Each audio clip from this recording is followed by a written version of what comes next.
Good afternoon, everybody. It's Eric. I'm up at our Foreman elevator. Today is May 25th, and I wanted to highlight what our grain team is doing while our agronomy and energy team is out busy delivering fuel and getting the crop planted and all the inputs delivered out to the farm. So Justin Osby, our grain division manager, is leading his team to get trains shipped out throughout the month of May and June, as well as empty out this hoop building behind me full of corn, and we have half a bunker yet to clean out. And we're working hard up here just to ensure that we get everything emptied out and have the grain space, the bin space to allow for summer contracts to come in and get those shipped out timely with good quality corn, so we can ensure we're ready to go for fall harvest coming here in October. So next, I do want to touch base on the urea markets. So as you guys are sitting in the tractor getting the crop planted, many of you are starting to hear that nitrogen market in general is starting to soften up. Two big reasons are due to the late planting season. The supply pipeline is starting to get filled up just due to everything getting pushed back 30 to 45 days.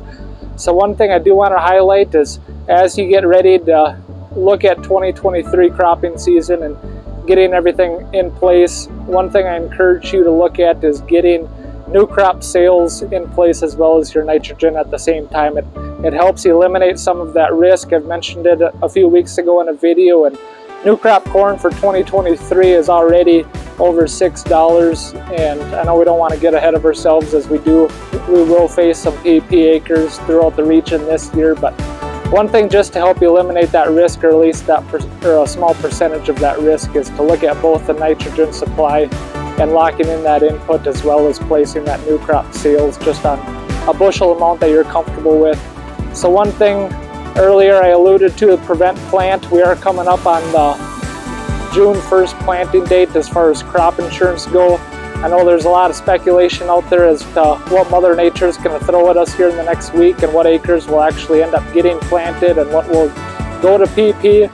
And one thing I encourage you to be proactive and work with your full circle egg sales agronomist with the tight chemical supply situation that everybody is dealing with and that we expect to deal with in 2023 as well, is figure out those ways that you're looking to control that PP, whether it's cover crop spraying Roundup, 2,4-D, dicamba, some of those different labeled products to make sure the fields stay clean and the weeds are controlled this summer. And one thing that we are short on product-wise, and it has been tight throughout the spring season, is the entire 2,4-D market. And I do encourage you, as you start to make those prevent plant plans for weed control, that work with your agronomist and make sure that we have the supply ready and on hand, so it's timely and can be delivered out quickly as soon as you do get into those acres to control, just like you would your normal weed crop or row crop weed control systems as well. So